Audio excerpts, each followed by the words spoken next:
आपने धार्मिक ग्रंथ महाभारत से जुड़ी अलग-अलग कई कहानियाँ सुनी होंगी। इनमें से कोई ऐसी कहानी है जिनके बारे में आप शायद नहीं जानते। आइए आपको हम बताते हैं। नंबर 1, कौरवों की सेना पांडवों से युद्ध हार रही थी। तब दुर्योधन भीष्म पितामह के पास गया और उन्हें कहने लगा कि आप पूरी शक्ति से युद्ध नहीं लड़ रहे हैं। भीष्म पितामह को काफ़ी गुस्सा आया और उन्होंने तुरंत 5 सोने के तीर लिए और कुछ मंत्र पढ़ने के बाद उन्होंने दुर्योधन से कहा कि कल इन तीरों से वे पांडवों को मार देंगे। मगर दुर्योधन को भीष्म पितामह के ऊपर विश्वास नहीं हुआ और उसने ले लिया और कहा कि वह कल सुबह इन तीरों को वापस करेगा। इन तीरों के पीछे की कहानी भी बहुत मज़ेदार है। भगवान श्री कृष्ण जब तीरों के बारे में पता चला तो उन्होंने अर्जुन को बुलाया और कहा कि तुम दुर्योधन के पास जाओ और 5 तीर मांग लो। दुर्योधन की जान तुमने एक बार गर्दन में बचाई थी, इसके बदले में उन्होंने कहा था कि कोई एक चीज़ जान बचाने के लिए मांग लो। समय आ गया है कि अब तुम उन 5 सोने के तीर मांग लो। अर्जुन दुर्योधन के पास गया और उनसे तीर मांगे।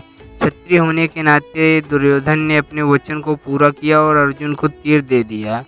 नंबर 2, द्रोणाचार्य को भारत का पहले टेस्ट ट्यूब बेबी माना जाता है। इस कहानी की काफ़ी रोचक है। द्रोणाचार्य के पिता महर्षि भारद्वाज थे और उनकी माता एक अप्सरा थी। दरअसल एक शाम भारद्वाज में गंगा नहाने गए, तभी उन्हें वहां एक अप्सरा नहाती हुई दिखी।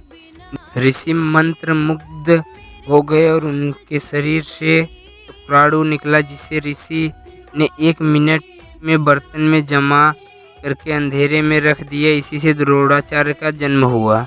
नंबर 3, जब पांडवों के पिता पांडु मरने के करीब थे तो उन्होंने अपने पुत्रों से कहा कि बुद्धिमान बनने और ज्ञान हासिल करने के लिए उनका मस्तिष्क खा जाए। केवल सहदेव ही और उसने मस्तिष्क को खा लिया। इस पहली बार खाने पर उसे दुनिया में हो चुकी चीज़ों के बारे में जानकारी मिली और दूसरी बार खाने पर वर्तमान में घट रही चीज़ों के बारे में जानकारी मिली। तीसरी बार खाने पर उसे भविष्य में होने वाले की इसकी जानकारी मिली। नंबर 4, अभिमन्यु की पत्नी वत्सला बलराम की बेटी थी। बलराम चाहते थे कि वत्सला की शादी दुर्योधन के बेटे लक्ष्मण से हो। वल्लभा और अभिमन्यु एक दूसरे से प्यार करते थे। अभिमन्यु ने वल्लभा को पाने के लिए घटोत्कच की मदद ली। घटोत्कच ने लक्ष्मण को इतना डराया कि उसने कसम खा ली कि वह पूरी जिंदगी शादी नहीं करेगा।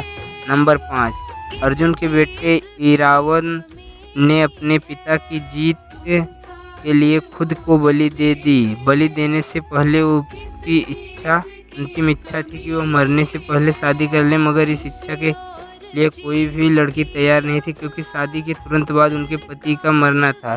भगवान कृष्ण ने मोहिनी का रूप लिया और इमरावन से शादी करी, बल्कि एक पत्नी की तरह उसे विदा करते हुए रोए भी।